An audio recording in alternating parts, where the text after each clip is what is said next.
Hello, students. So this is the part 2 of chapter number 7. So हम लोग do you know पढ़ लिया था पिछले लेक्चर में. सो ये डू यू नो क्या बोलता है कि जब हम लोग इंडस्ट्रियल लेवल पे हम लोग जो मिल्क को यूज करते हैं, सो मिल्क जिसमें रखा जा रहा है मतलब काफी क्लीन एनवायरनमेंट होना चाहिए. अगर वो एनवायरनमेंट क्लीन नहीं है, यूटेंसिल्स क्लीन नहीं है, तो उस केस में मिल्क खराब हो जाएगा. और आप you very well know, milk अगर थोड़ा सा भी खराब होता है तो वो पूरा सब खराब कर देगा मिल्क को. उसमें बहुत बड़ा लॉस हो सकता है. इसीलिए हमें जो भी यूटेंसिल्स यूज करना है, हमें जो मिल्क यूज करना है, वो काफी clean, chemical free, bacteria free होना चाहिए ताकि वो बाकी प्रोडक्ट्स को खराब ना करे. अब आगे, फ्रेशली 1 मिनट. अब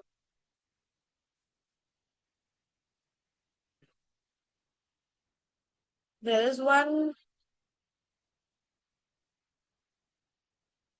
या freshly prepared cheese is always soft. For example, cottage cheese, cream cheese, mozzarella cheese. मतलब जो नया फ्रेश चीज बनता है वो हमेशा सॉफ्ट होता है. ठीक है, जैसे कि हमारा पनीर, पनीर भी एक टाइप का चीज है. मोzzarella चीज, क्रीम चीज, ये सब कैसे होते हैं? सॉफ्ट होते हैं, जो नए फ्रेश बनते हैं. लेकिन on storing for 3 to 12 months, semi hard cheddar cheese is formed, whereas after ripening for 12 to 18 months, very hard cheese called as Parmesan cheese is formed. So 3 से, सॉरी, ये खराब बन रहा है, इससे खराब ही होता है. प्रॉपरली लिखनी बात है इस पे. सो अगर हम लोग 3 महीने से 12 महीने कर रहे हैं, यूज रख रहे हैं किसी भी चीज को, सो हमें सेमी हार्ड क्या मिलेगा? चेडार चीज मिलेगा. अगर हमने 12 से 18 महीना रख दिया तो हमें हार्ड पार्मेजान चीज मिल सकता है. ना हम लोग की बात आती है नेक्स्ट, प्रोबायोटिक्स. अभी प्रोबायोटिक्स है ना, काफी ट्रेंड में है. प्रोबायोटिक्स क्या होता है? प्रोबायोटिक्स होते क्या है? बेसिकली हम लोग मिल्क प्रोडक्ट्स के अंदर ही लाइव गुड बैक्टीरियाज को ऐड करते हैं. अब हम लोग गुड बैक्टीरिया क्यों ऐड करते हैं? देखो, अगर आपकी बॉडी के अंदर गुड बैक्टीरिया का अमाउंट ज्यादा होगा, सो आपकी ओवरऑल हेल्थ काफी अच्छी रहती है. इसलिए हम लोग क्या करते हैं, मिल्क प्रोडक्ट्स के अंदर ही good bacterias, live good bacterias को ऐड करके हम लोग जो प्रोडक्ट बनाते हैं, जिसको हम लोग क्या बोलते हैं? प्रोबायोटिक.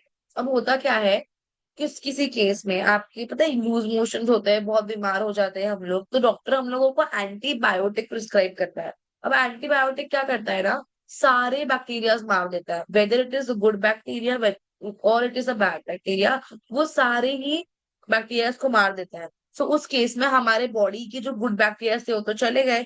अब उस गुड बैक्टीरिया को फिर से लेके आने के लिए डॉक्टर्स हमें कहते हैं दही खाओ, प्रोबायोटिक फूड खाओ. इससे क्या होगा, आपका जो भी बैड बैक्टीरिया गया था वो अब, सॉरी, जो भी हमारा गुड बैक्टीरिया चला गया था बिकॉज ऑफ द एंटीबायोटिक, वो अब फिर से रिस्टोर होने लगेगा. इसीलिए प्रोबायोटिक्स जो है वो काफी ज्यादा पॉपुलर है आज के जमाने में. अब देखो, these are also milk products but they contain which bacteria? Active bacteria, मतलब लाइव बैक्टीरिया होते हैं उनके अंदर. जैसे कि एग्जाम्पल क्या दिया है, लैक्टोबैसिलस एसिडोफिलस, लैक्टोबैसिलस केसीई, बेफिडोबैक्टीरियम बेफिडम, एक्सेट्रा. ये सब क्या है? ये बैक्टीरिया के नाम है. These microbes maintain the balance of the intestinal microorganisms, that is the increase the population of microbes being helpful in the digestion and decrease the population of the harmful microbe. मतलब ये लोग क्या करेंगे, ये bacteria क्या करते हैं, हमारे पेट के अंदर गुड बैक्टीरिया और बैड बैक्टीरिया का एक बैलेंस बना के रखते हैं. गुड बैक्टीरिया का अमाउंट बढ़ा देंगे और बैड बैक्टीरिया का अमाउंट कम करने की कोशिश करेगी ताकि हमारा ओवरऑल हेल्थ काफी अच्छा हो. प्रोबायोटिक फूड के कुछ एग्जाम्पल दिए आप लोगों को, जैसे कि योगर्ट दिया है, केफिर दिया है, सेक्रोट दिया है, dark chocolate, miso soup, pickles, oils, corn syrup, artificial sweeteners.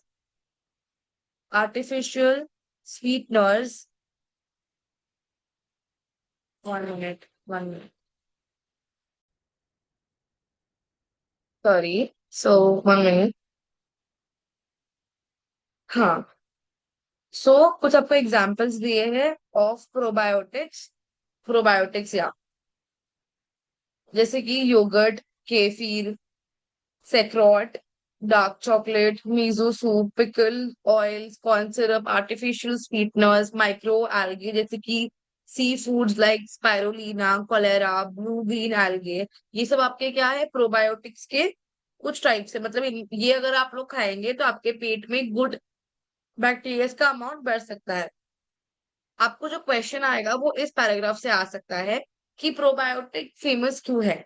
Probiotic क्या करते हैं पता है आपको, आपके पेट में, आपके लार्ज इंटेस्टाइन में, आंचल प्लीज,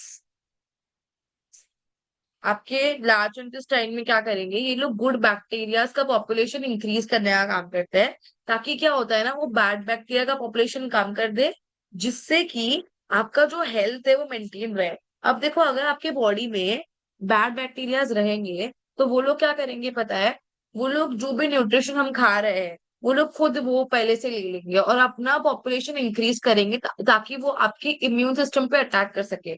इसीलिए अच्छे खासे अमाउंट में गुड बैक्टीरिया का होना बहुत जरूरी होता है। ठीक है, so these products forms the colonies of the useful microbes in the alimentary canal. Now what do you think, what is the meaning of alimentary canal?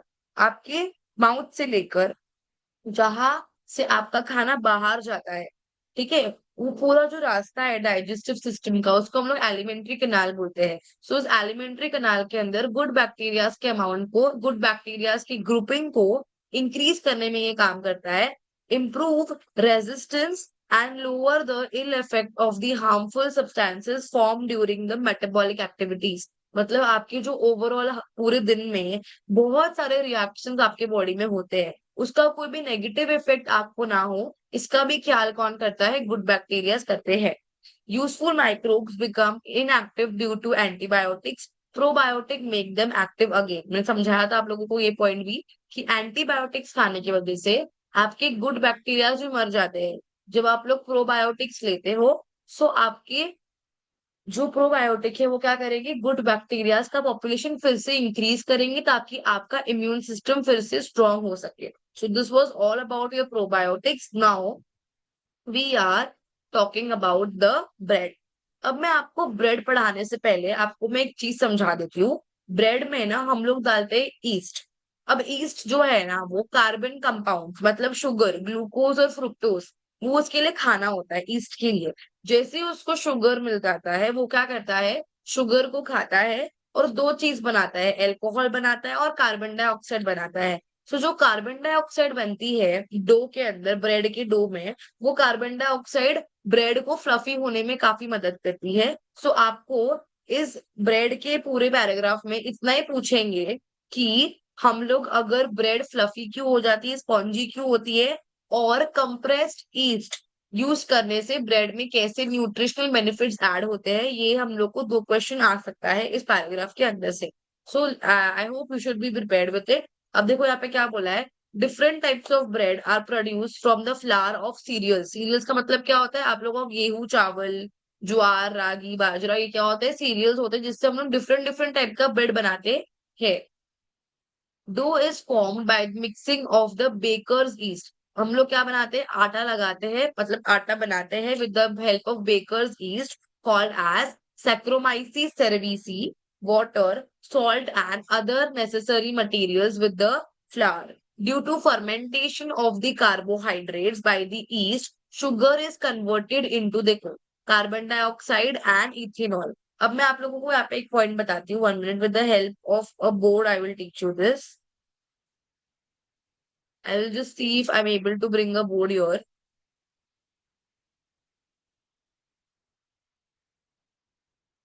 No, so sorry. So यहाँ पे हम लोग क्या करते हैं, ये जो आपका ईस्ट है, ये मैं वाई वाई से लिखती हूँ ईस्ट। आपका ईस्ट जो है ना, ईस्ट को कार्बोहाइड्रेट्स मतलब शुगर बहुत पसंद है। क्या पसंद है, शुगर। जैसे ही उसको फ्लावर में शुगर मिलेगा, वो इस शुगर को डाइजेस्ट करके दो चीज बनाएगा। कौन सी वो दो चीज है, एक आपका एल्कोहल है और एक आपका क्या है, कार्बन डाइऑक्साइड। क्या है, कार्बन डाइऑक्साइड। सी मतलब कार्बन डाइऑक्साइड बता रही हूँ मैं आप लोगों को, कि दो चीजें वो बनाएगा। 1 मिनट। नाउ आपका जो कार्बन डाइऑक्साइड बन रहा है वो क्या करेगा, उस ब्रेड को फ्लफी बनाने का काम करेगा। सो सी dough rises up due to carbon dioxide and the bread becomes spongy. So ये आपको आगे भी रीजन आ सकता है, आप लोग ये आंसर प्रॉपरली लिख पाएंगे।